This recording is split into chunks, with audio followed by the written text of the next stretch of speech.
참 이상한 일이죠. 힘들다고 해서 들어줬고 어렵다고 해서 도와줬습니다. 상황이 너무 안타까워. 매 시간 내 돈 써가며 그 사람이 다시 일어설 수 있도록 곁을 지켰습니다. 그러다 연락이 뜸해집니다. 처음에는 바빠서 그렇겠지 하고 넘깁니다. 하지만 시간이 지날수록 뭔가 이상한 기류가 감지됩니다. 나를 슬슬 피하는 것 같더니 심지어 내 뒤에서 험담을 하고 다닌다는 이야기까지 들려옵니다. 배신감에 치가 떨리면서도 한편으론 깊은 혼란에 빠지죠. 내가 좀 덜 챙겨줘서 섭섭했나? 내가 말실수를 했나?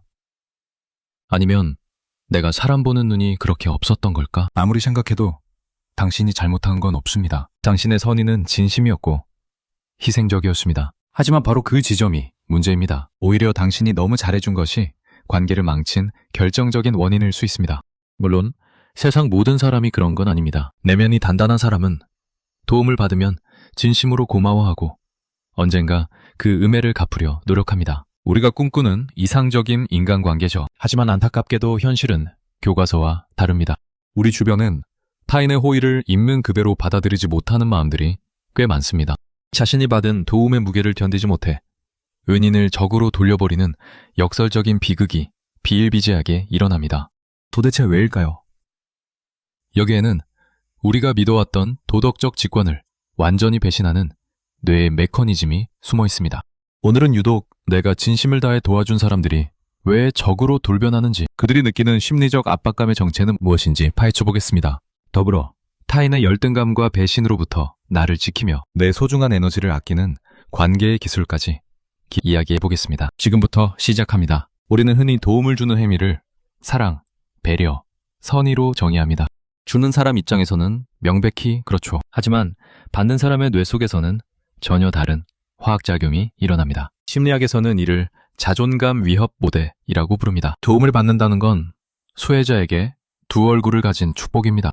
당장 문제는 해결되니 축복이지만 동시에 너는 혼자서 이걸 해결할 능력이 없어. 너는 부족한 존재야 라는 무언의 메시지를 받기 때문입니다. 자존감이 건강한 사람은 이 메시지를 잘 걸러냅니다. 이번엔 좀 부족했지만 덕분에 배웠네 하고 쿨하게 넘기죠. 하지만 자존감이 낮은 사람에게 타인의 호의는 감사한 일이 아니라 비참한 확인 사살이 됩니다. 도움이 클수록 자신의 무능함은 더 크게 부각됩니다. 그래서 그들은 고마움을 느끼는 대신 자신의 치부를 들춰낸 당신에게 적개심을 붓습니다. 자존감을 지키기 위한 방어 기제가 아이러니하게도 도움을 준 당신을 공격하는 칼날이 되는 겁니다. 그들이 당신을 미워하는 진짜 이유는 당신이 나빠서가 아닙니다. 당신 앞에만 서면 자신이 너무 초라해 보이기 때문입니다.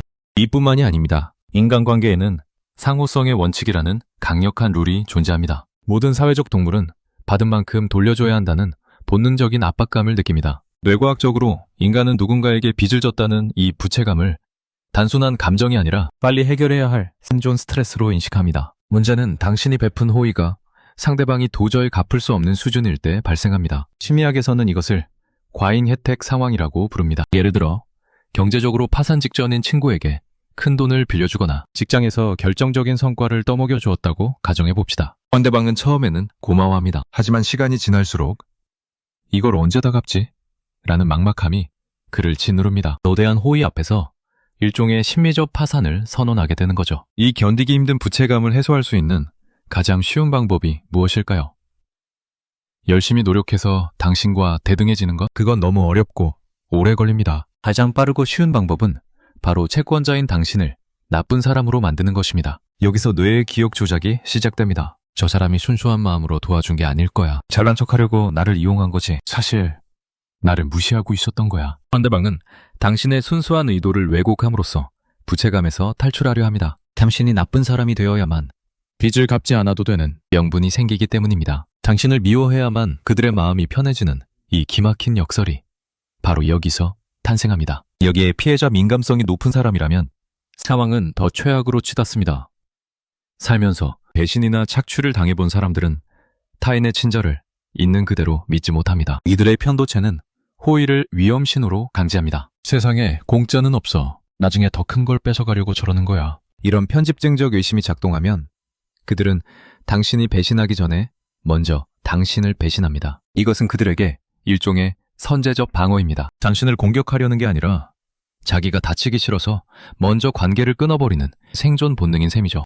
또한 애착 유형에 따라서도 호의는 오역됩니다. 회피형 애착을 가진 사람들에게 당신의 지속적인 친절은 통제나 간섭으로 느껴집니다. 그들은 누군가에게 의존하는 걸 극도로 두려워하거든요. 그래서 당신이 다가갈수록 그들은 뒷걸음질 칩니다. 반면 불안형 애착을 가진 사람들은 당신의 호의가 언제나 부족하다고 느낍니다. 10번을 잘해주다가 딱 한 번 거절하면 그들은 그 한 번을 나를 버리는 신호로 받아들입니다. 지난 10번의 호의는 삭제되고 분노만 남게 되죠. 이처럼 도움은 단순히 좋은 것이 아닙니다. 받는 사람의 그릇에 따라 맹독이 될 수도 있는 위험한 물질입니다. 우리가 상처받는 이유는 상대의 뇌가 작동하는 이 복잡한 방어 기제를 이해하지 못했기 때문입니다. 우리는 사랑으로 주었지만 상대는 전쟁으로 받았습니다. 그렇다면 우리는 어떻게 해야 할까요? 나를 지키면서도 현명하게 관계를 맺는 방법은 분명히 존재합니다. 배신으로부터 나를 보호하려면 정교한 전략이 필요합니다. 우선 가장 먼저 이해해야 할 핵심 개념은 자기평가 유지 기제입니다. 심리학자 에이브러햄 테서의 연구에 따르면 인간은 가까운 사람이 나보다 앞서 나갈 때 본능적인 고통을 느낍니다. 도와주는 사람은 가진 자이고 도움을 받는 사람은 없는 자입니다. 당신의 친구에게 돈을 빌려주거나 문제를 해결해 줄 때 당신은 의도치 않게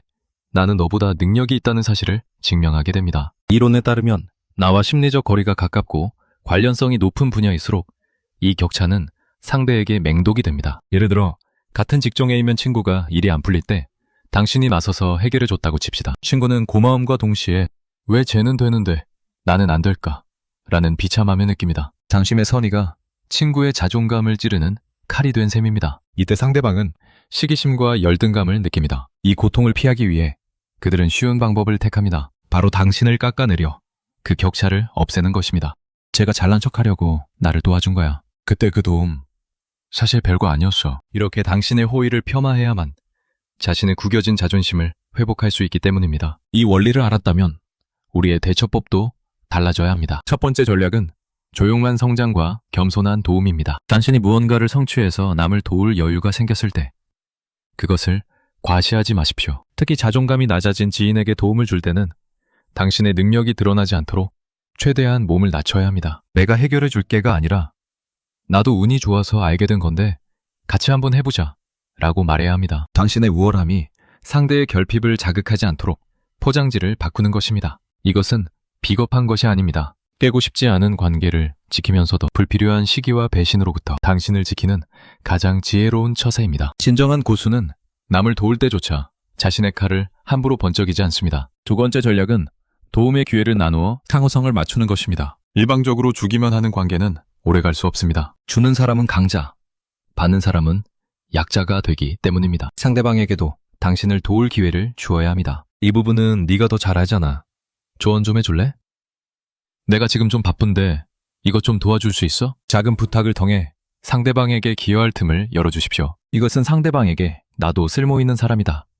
나도 너에게 줄 것이 있다라는 자기 효능감을 심어줍니다. 당신이 시혜자가 아니라 동반자라는 인식을 심어줄 때 비로소 부채감은 사라지고 건강한 고마움이 싹틉니다. 세 번째 전략은 명확하고 담백한 경계 설정입니다. 착한 사람이 되어야 한다는 강박 때문에 무리한 부탁을 들어주지 마십시오. 무조건적인 허용은 상대방의 의심을 키울 뿐입니다. 거절할 때는 변명하지 말고 단호하게.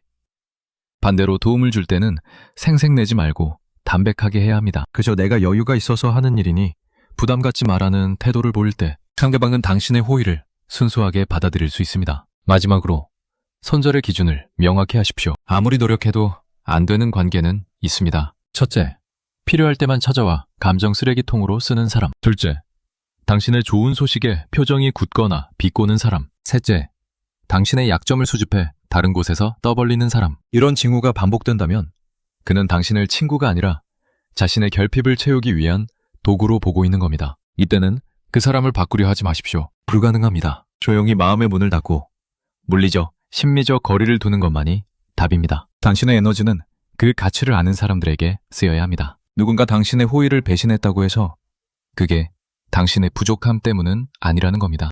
어쩌면 당신이 베푼 빛이 너무 강해서 상대방의 그림자까지 짙어졌기 때문일 수 있습니다. 그들의 도망은 당신을 향한 공격이 아니라 스스로의 열등감을 견디지 못한 방어 기제일 가능성이 큽니다. 그러니 이제 내가 뭘 잘못했을까라는 자책은 거두십시오. 타인의 매면 문제까지 책임질 수는 없으니까요. 우리가 사람 보는 눈을 키워야 하는 진짜 이유는 간단합니다. 내 호의를 당연하게 여기는 사람이 아니라 고마움을 아는 진짜 인연에게 내 마음을 쓰기 위해서입니다. 오늘 이야기가 마음에 작은 쉼표가 되었기를 바랍니다. 도움이 되셨다면 구독과 좋아요 부탁드립니다. 오늘도 평안한 하루 보내세요. 감사합니다.